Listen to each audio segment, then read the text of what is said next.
शाम ढल चुकी थी। गांव में अजीब सा सन्नाटा था। 2 लोग मर चुके थे, एक गायब था और लोग चुप थे, जैसे सब जानते हों अगला नंबर किसका है। मैं चौराहा पर अकेला खड़ा था। होलिका की राख अब भी गर्म थी, हवा में जलने की हल्की सी बू थी। समीर मेरे पास आया। उसकी आंखों में डर था। उसने कहा, रात के 11 बज रहे थे। गांव में होली की तैयारी अपने चरम पर थी। गलियों में रंग के पैकेट लटक रहे थे, बच्चे बाल्टियों में पानी भरकर रख चुके थे और चौराहा पर इस साल का सबसे बड़ा होलिका दहन का ढेर तैयार हो रहा था।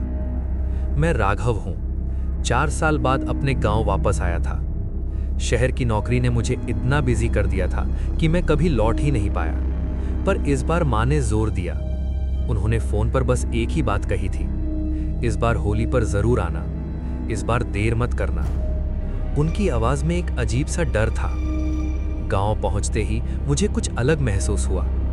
सब लोग हंसते हुए दिख रहे थे, पर उनकी आंखों में एक छुपा हुआ तनाव था, जैसे कोई बात सब जानते हो पर बोलना नहीं चाहते। मेरा दोस्त समीर मुझे मिलने आया। उसने गले लगाया, फिर धीरे से बोला, इस बार रात को घर से बाहर मत निकलना। मैंने हंसी में उड़ा दिया, क्या यार, होली है, भूत थोड़ी ना घूमेंगे। समीर ने जवाब नहीं दिया, बस एक बात कही, अगर कल सुबह किसी को लाल रंग में भीगा देखो तो पास मत जाना। मुझे लगा वो मजाक कर रहा है। रात बढ़ती गई, हवा में लकड़ी जलने की स्मेल घुलने लगी। होलिका दहन शुरू हो चुका था। मैं भी भीड़ में शामिल हो गया। सब लोग तालियां बजा रहे थे, अग्नि के शोले आसमान तक जा रहे थे। तभी मेरी नजर उस लड़की पर पड़ी, सफेद सलवार सूट, हाथ में छोटी सी पिचकारी। वो भीड़ से थोड़ा दूर खड़ी थी। उसका चेहरा शांत था, आंखें सीधा मुझे देख रही थी। मैं उसे पहचान नहीं पाया। मैंने समीर से पूछा, वो कौन है? समीर का चेहरा सफेद पड़ गया। उसने धीरे से कहा, तू उसे नहीं देख रहा? मैंने फिर देखा, वो लड़की वही थी।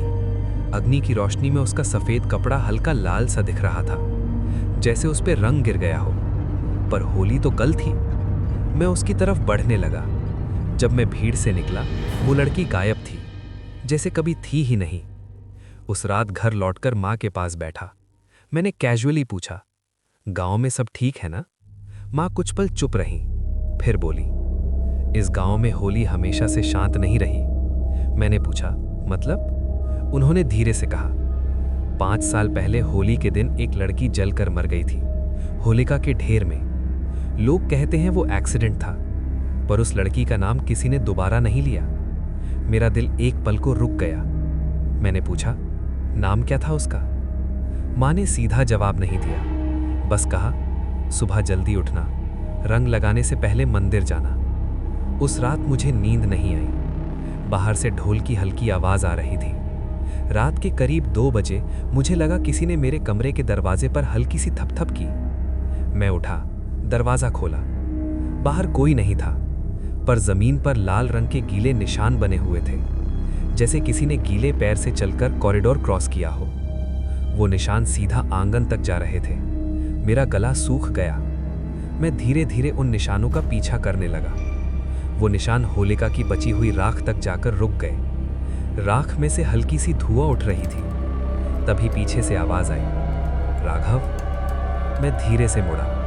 वही लड़की, सफेद कपड़े। इस बार उसके कपड़े पूरे लाल थे, जैसे रंग नहीं, खून हो। वो हल्की सी मुस्कुराई और बोली, कल होली है, इस बार मेरा रंग सब पर लगेगा। मैं जम गया। आंख झपकते ही वो गायब थी।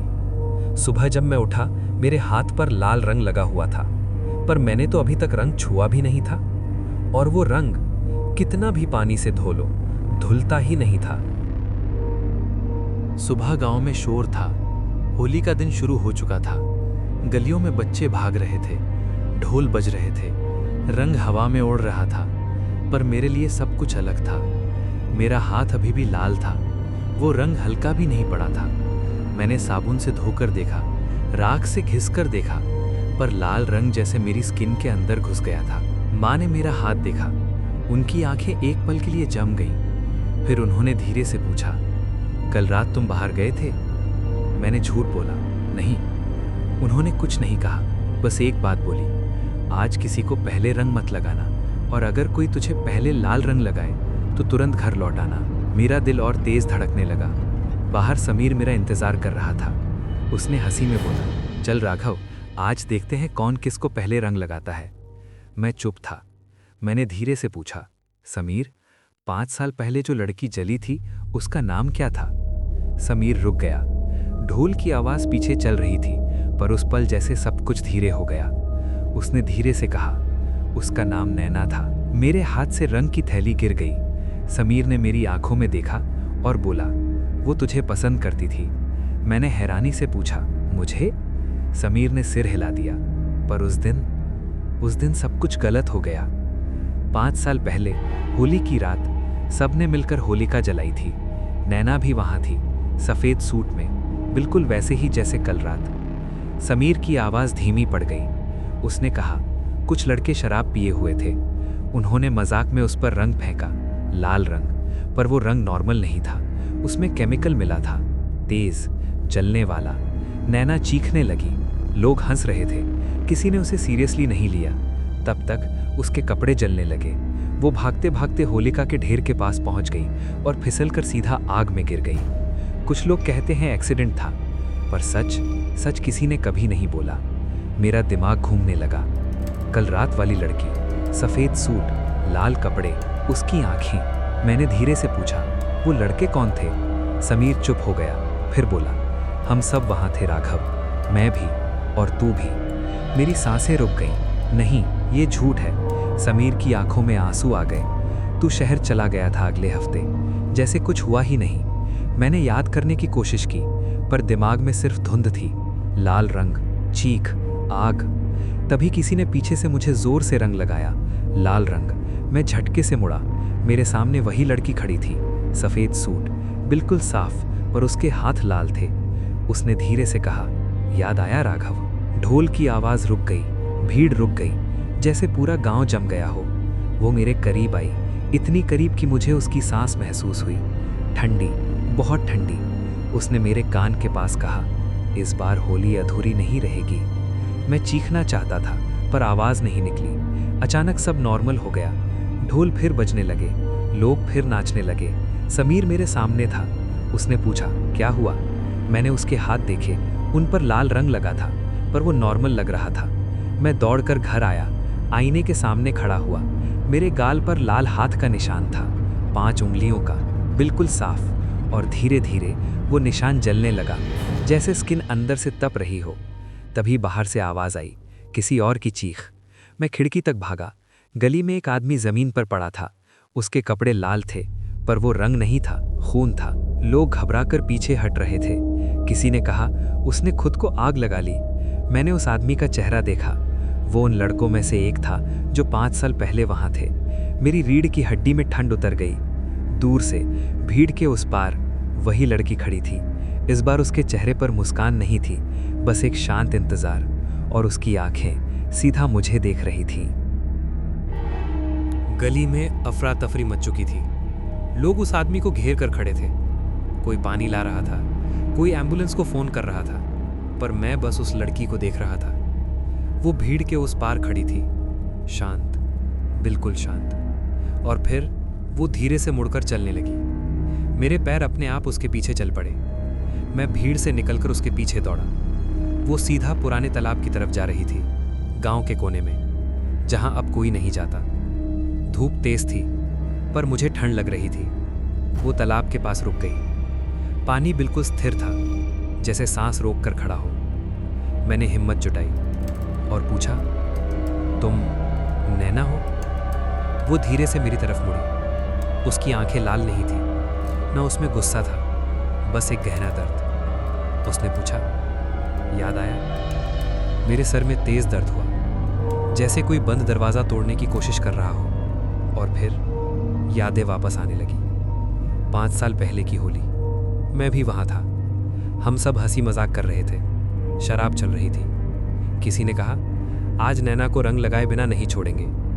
मैंने भी हंसकर हाँ में हाँ मिलाई थी। किसी ने वो केमिकल वाला रंग निकाला। सबको पता था वो तेज है, पर किसी ने रोका नहीं। नैना ने मना किया था। वो पीछे हट रही थी, पर हमने उसे घेर लिया। मैंने ही सबसे पहले उस पर लाल रंग फेंका था। उसकी चीख अब भी मेरे कान में गूंज रही थी। उसकी स्किन तुरंत जलने लगी थी। वो भागती हुई होलिका की तरफ गई मदद के लिए, पर हम सब शौक में खड़े रहे। और फिर वो आग में गिर गई। किसी ने उसे बचाने की कोशिश नहीं की। मैं पीछे हट गया था, डर के मारे, शर्म के मारे। पर मैंने सच नहीं बताया। अगली सुबह मैं शहर चला गया, जैसे कुछ हुआ ही नहीं। मेरा सांस रुकने लगा। मैं ज़मीन पर बैठ गया। तालाब का पानी हिलने लगा, जैसे नीचे से कोई हिला रहा हो। नैना मेरे करीब आई। इस बार उसके कपड़े लाल नहीं थे, सफ़ेद थे, पर धीरे धीरे लाल होने लगे। उसने कहा, मैंने किसी को नहीं बुलाया, तुम खुद वापस आए हो। मैंने रोते हुए कहा, मुझसे गलती हो गई, हम सबसे गलती हो गई। उसने धीरे से कहा, गलती और जुर्म में फ़र्क होता है राघव। हवा तेज चलने लगी। तालाब का पानी लाल सा दिखने लगा। उसने कहा, एक एक करके सब याद करेंगे, एक एक करके सब महसूस करेंगे। मैंने पूछा, और मैं? वो मुस्कुराई। सबसे आखिरी। मेरा दिल जोर से धड़कने लगा। तभी मुझे याद आया, कल जो आदमी मरा था वो भी वहां था। आज सुबह से गांव में एक और खबर फैल रही थी, दूसरा लड़का भी गायब है। मैंने घबरा कर पूछा, तुम उन्हें मार रही हो? उसने सीधा जवाब दिया, मैं किसी को हाथ नहीं लगाती, बस याद दिलाती हूँ। और जब याद पूरी हो जाती है, इंसान खुद को माफ नहीं कर पाता।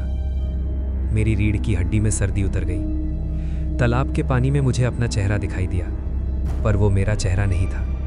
वो जल चुका था, स्किन पिघली हुई, आंखें लाल। मैं चीख कर पीछे हटा। तभी किसी ने पीछे से मेरा नाम पुकारा, राघव। मैं मुड़ा। समीर खड़ा था। उसका चेहरा पीला पड़ चुका था। उसने कहा, दूसरा लड़का? उसने भी खुद को आग लगा ली। समीर की आवाज़ कांप रही थी, राघव, ये सब हमारे साथ हो रहा है ना? मैंने धीरे से कहा, ये हमारे साथ नहीं, हमारे वजह से हो रहा है। समीर ने मेरे हाथ पकड़े। राघव, हमें सच बोलना होगा। तभी हवा में एक हल्की सी हंसी गूंजी, नैना की, और उसकी आवाज़ दूर से आई, होली अभी शुरू हुई है। शाम ढल चुकी थी। गांव में अजीब सा सन्नाटा था। 2 लोग मर चुके थे, एक गायब था और लोग चुप थे, जैसे सब जानते हों अगला नंबर किसका है। मैं चौराहा पर अकेला खड़ा था। होलिका की राख अब भी गर्म थी। हवा में जलने की हल्की सी बू थी। समीर मेरे पास आया। उसकी आंखों में डर था। उसने कहा, राघव, ये सब रुकेगा ना? मैं जवाब नहीं दे पाया। तभी हवा रुक गई, बिल्कुल रुक गई। ढोल की आवाज दूर से आई, पर इस बार कोई ढोल नहीं बजा रहा था।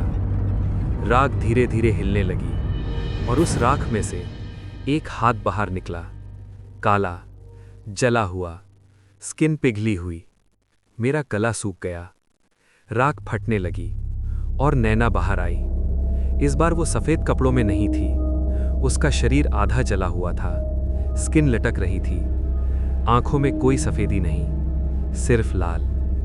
उसने सीधा मुझे देखा, राघव। उसकी आवाज में कोई दर्द नहीं था, सिर्फ खालीपन।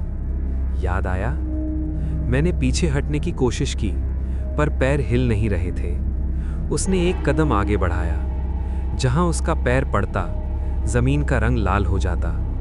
उसने कहा, तुम सब ने मुझे जलते देखा था, आज तुम महसूस करोगे। समीर चीखा, भागो राघव! पर उसकी आवाज धीरे धीरे दूर होने लगी, जैसे मैं पानी के अंदर खड़ा हूं। नैना ने हाथ उठाया। मेरे हाथ पर लाल निशान फिर से उभर आया। इस बार वो जल नहीं रहा था, वो धड़क रहा था, जैसे जिंदा हो।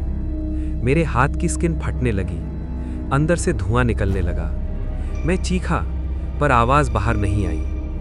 गांव के लोग देख रहे थे, पर कोई हिल नहीं रहा था, जैसे सब पत्थर बन गए हों। नैना मेरे बिल्कुल पास आ गई, इतनी पास कि मुझे जलने की बू महसूस हुई। उसने कहा, बदला नहीं, अनुभव। अचानक मेरी शर्ट में आग लग गई। पर कोई आग दिख नहीं रही थी। सिर्फ मुझे जलने का एहसास हो रहा था। स्किन चिपक रही थी, सांस रुक रही थी। मैंने नीचे देखा, मेरे पैर धीरे धीरे राख बन रहे थे। समीर दौड़कर मेरे पास आया। उसने मुझे पकड़ने की कोशिश की, पर जैसे ही उसने मुझे छुआ, उसके हाथ भी जलने लगे। उसकी चीख पूरे गांव में गूंजी। अब लोग हिलने लगे, पर देर हो चुकी थी। एक एक करके जिन लोगों ने उस रात देखा था, सबके कपड़ों में आग लगने लगी। कोई असली आग नहीं, पर अंदर से जलने का एहसास।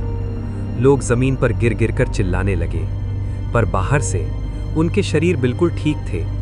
सिर्फ उनकी आंखें लाल हो रही थीं और उनकी स्किन धीरे धीरे फट रही थी। मैं जमीन पर गिर गया। मेरा शरीर आधा राख बन चुका था।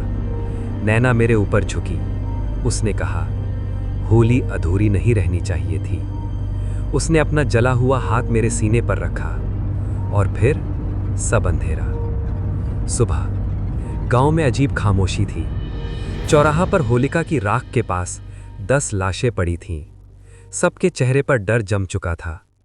उनके शरीर पर जलने का एक भी निशान नहीं था, पर उनकी आंखें पिघली हुई थीं और उनके हाथ पर लाल रंग का निशान था। पुलिस ने केस को मास हिस्टेरिया कहा, पर रात को 2 बजे गांव में फिर ढोल की हल्की सी आवाज आती है और होलिका की राख में से कभी-कभी एक जला हुआ हाथ बाहर निकलता दिखता है, और अगर कोई पास जाए तो एक आवाज सुनाई देती है, इस बार रंग सब पर लगेगा।